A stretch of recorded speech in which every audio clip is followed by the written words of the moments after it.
Sorry ass DJ. Halo, assalamualaikum warahmatullahi wabarakatuh. Alhamdulillah, pada kesempatan video kali ini saya berkesempatan untuk menyampaikan spilan lah ya, spilan ataupun prediksi kaitannya dengan kisi-kisi yang kemungkinan ini bisa menjadi soal untuk penilaian akhir tahun ya, untuk sejarah kelas 10. Nanti silahkan kalian simak secara baik, kemudian secara runtut gitu ya. Jangan ada yang dicepat-cepatkan, karena setiap momennya, setiap detiknya dari video ini sangatlah penting kayak gitu. Jadi jangan sampai ada yang terlewat untuk prediksi kisi-kisi penilaian akhir tahunnya. Oke, langsung saja nanti saya akan tampilkan di video ini kaitannya dengan kisi-kisinya. Baik, tadi kita sudah menyimak bersama kaitannya dengan pembukaan, bahwa pada video kali ini kita akan melihat prediksi ataupun spilan kisi-kisi dari soal penilaian akhir tahun untuk mata pelajaran sejarah kelas 10 gitu ya. Nah, kemudian di tampilan video ini nanti banyak hal pentingnya, jadi setiap detiknya itu banyak momen penting. Jadi silahkan simak dengan baik dan tidak perlu dicepat-cepatkan kayak gitu, karena nanti ditakutkan ada beberapa informasi penting atau bagian penting yang nanti dapat terlewatkan. Oke, yang pertama, pada prediksi kisi-kisi itu nanti untuk materinya itu semua berasal dari semester 2 yang diawali dari bab Hindu-Buddha. Nah, di dalam bab Hindu-Buddha itu nanti kita kelompokkan menjadi dua. Yang pertama kaitannya dengan bagaimana awal mula masuknya Hindu-Buddha itu sendiri ke Indonesia. Kemudian setelah itu kaitannya dengan kekuatan ya, kekuatan politik ataupun kerajaan-kerajaan yang ada di Indonesia yang bercorak Hindu-Buddha. Yang pertama, ini kaitannya dengan teori masuknya Hindu-Buddha, itu nanti diprediksikan, ini soal yang muncul itu berkaitan dengan teori ya, teori yang menjelaskan masuknya Hindu-Buddha ke Indonesia. Setidaknya ada 5, kemarin kan kita sudah bahas. Nah, di sana mungkin ditanyakan nanti kaitannya dengan tokoh pendukung teori tertentu, misalkan tokoh pendukung teori Brahmana itu siapa kayak gitu. Nah, kemudian bisa juga kaitannya dengan penjelasan dari teori tertentu. Misalkan penjelasan dari teori Waisa itu seperti apa? Siapa yang membawa Hindu-Buddha ke Indonesia menurut teori Waisa itu? Kemudian yang ketiga, ini kaitannya dengan pengaruh ya, pengaruh dari Hindu-Buddha di bidang pemerintahan itu bagaimana. Kemudian yang selanjutnya, ini materi tentang akulturasi Hindu-Buddha.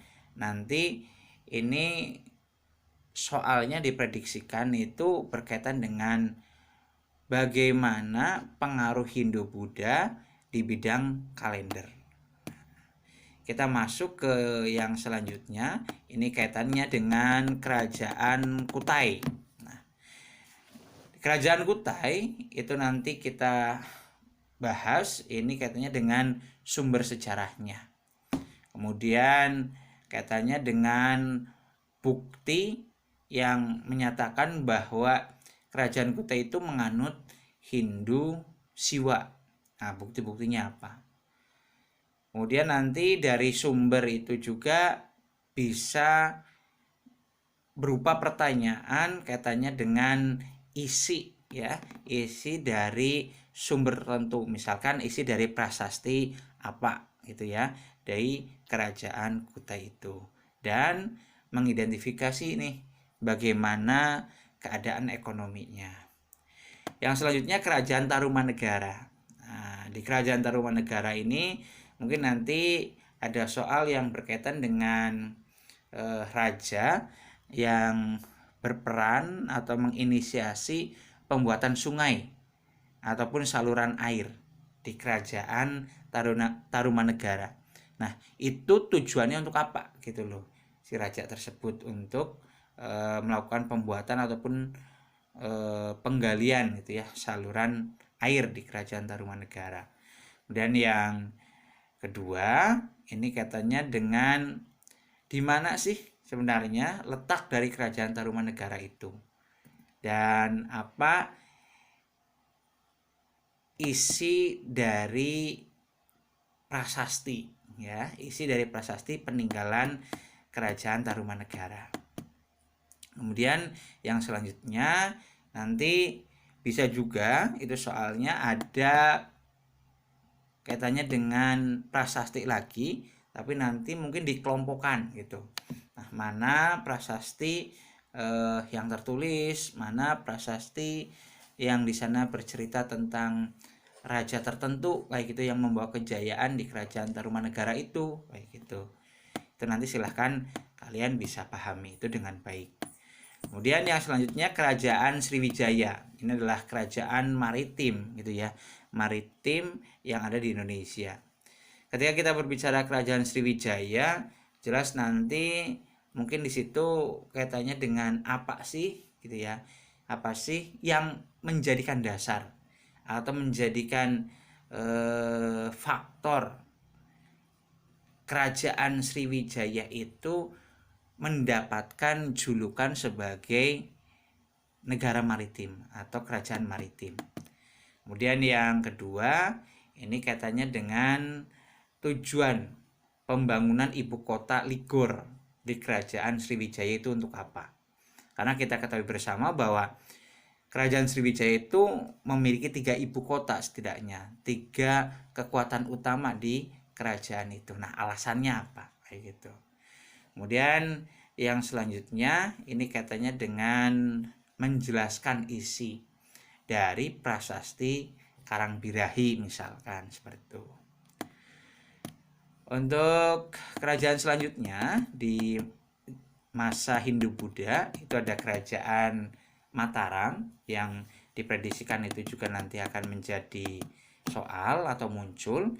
Ini nanti di kerajaan Mataram itu bisa saja nanti ada pertanyaan yang menanyakan kaitannya dengan jenis prasasti ya, jenis prasasti dari peninggalan dinasti Sanjaya misalkan, kemudian prasasti dari peninggalan dinasti Sailendra kayak gitu. Karena kita ketahui bersama bahwa di kerajaan Mataram itu ada 2 dinasti atau 2 keluarga, yang mana di 2 keluarga itu juga menganut agama yang berbeda. Ada Sanjaya, kemudian Sailendra. Yang ketiga, ini yang mungkin muncul nanti untuk materi kerajaan Mataram itu berupa katanya dengan tujuan dari perkawinan Rakai Pikatan dengan Pramo Dawardani. Itu tujuannya apa? Dan itu juga nanti yang menyebabkan sebenarnya menyatunya kembali, yaitu dinasti besar, 2 dinasti besar yang ada di kerajaan Mataram. Yang selanjutnya nanti kalian mungkin bisa disajikan tentang gambar peninggalan benda gitu ataupun prasasti, dan di sana kalian disuruh untuk mengidentifikasi. Nah, misalkan prasasti itu apa ataupun candi itu namanya candi apa misalkan kayak gitu.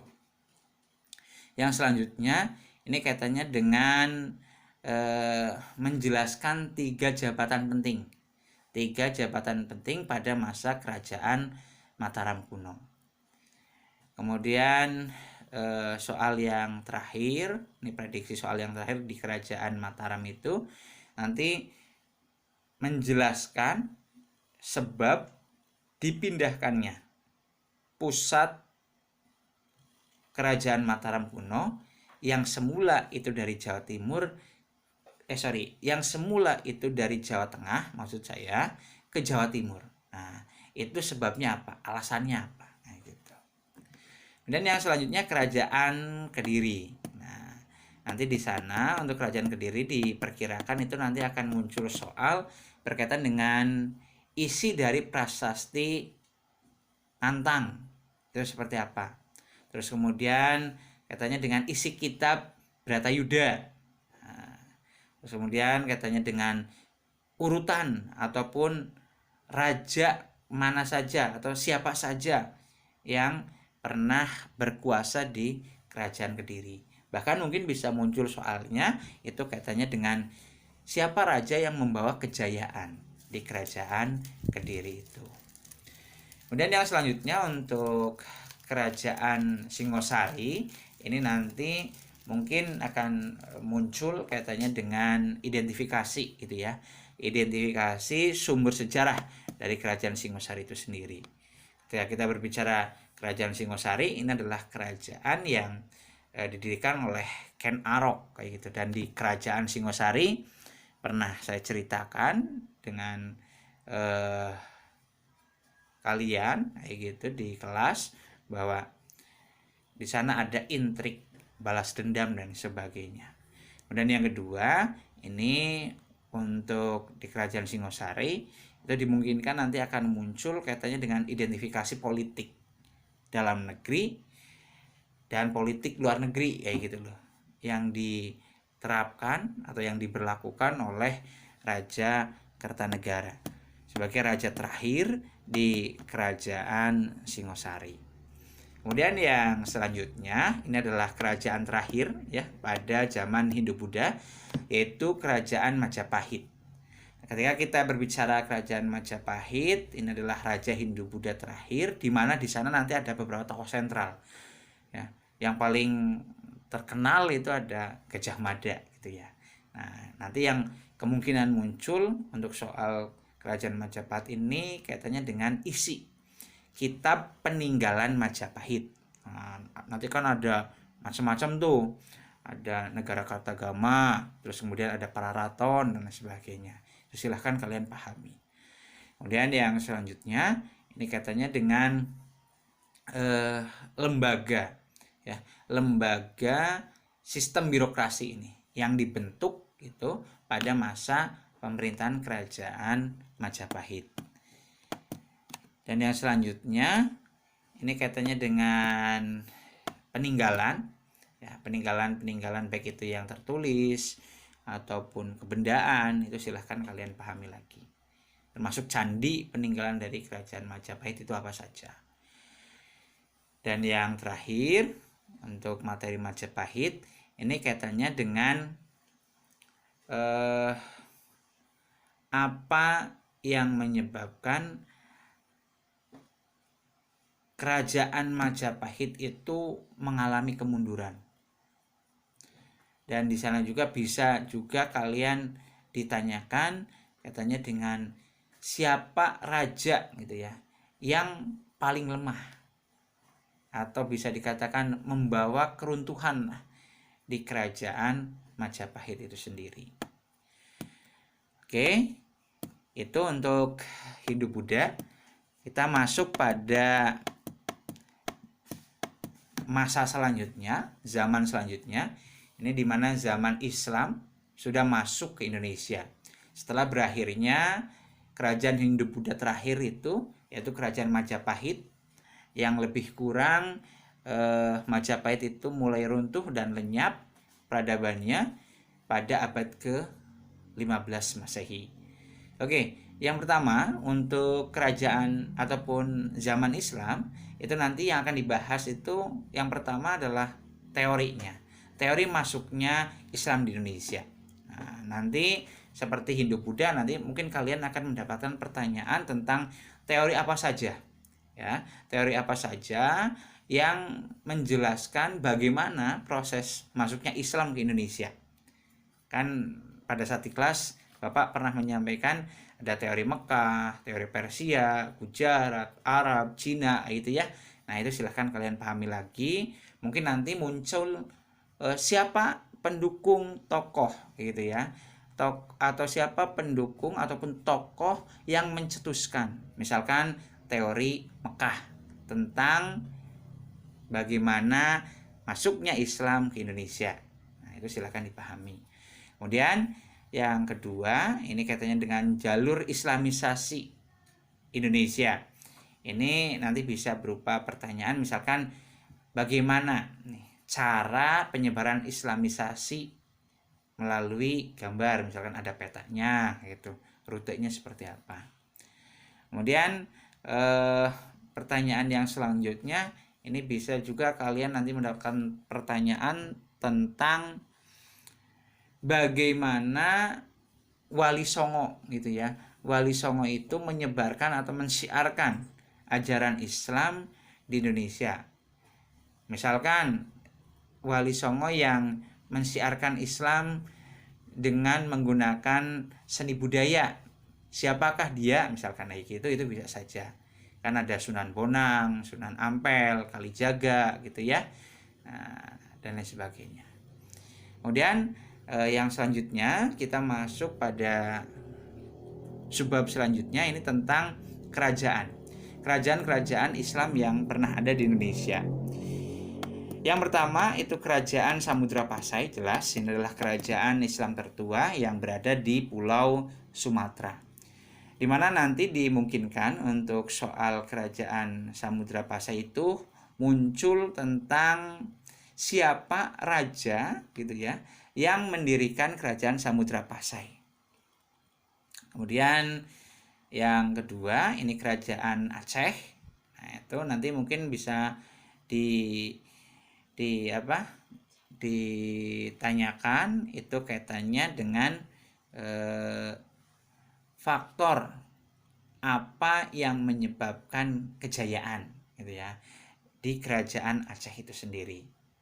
Kemudian kerajaan Demak, ini kerajaan Islam yang ada di Pulau Jawa. Ini nanti mungkin kalian disuguhkan pertanyaan kaitannya dengan komoditas utama di kerajaan Demak itu seperti apa. Kemudian nanti kebijakan dari Raden Patah itu seperti apa. Untuk kerajaan Mataram Islam, ini nanti kalian akan disuguhkan kaitannya dengan apa sih faktor kegagalan dari Sultan Ageng itu ketika melakukan serangan ke Batavia. Kemudian untuk Gua Talo itu nanti ada raja yang mendapatkan julukan ayam jantan dari timur gitu. Nah, itu alasannya kenapa. Kemudian bisa juga disuguhkan gambar kayak gitu. Katanya dengan mana ini yang merupakan gambar dari Sultan Hasanuddin. Dan yang selanjutnya itu kaitannya dengan kerajaan Tidore. Nah, ini bagian dari kerajaan Tidore itu kan ada Uli V, kemudian Uli Siwa, itu maksudnya seperti apa. Kemudian siapa Raja Ternate yang membawa kejayaan, itu kan. Terus kemudian siapa Raja Ternate yang berani melakukan perlawanan terhadap Portugis. Nah, itu juga mungkin akan muncul di materi kerajaan Ternate.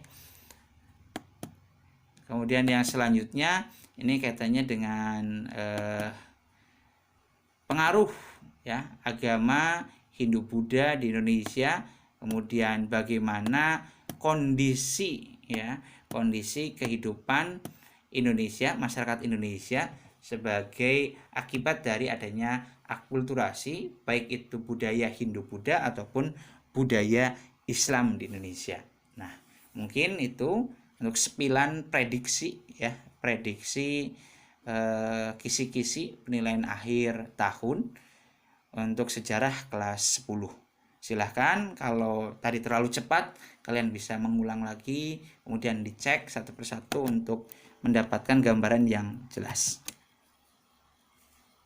Terima kasih. Assalamualaikum warahmatullahi wabarakatuh.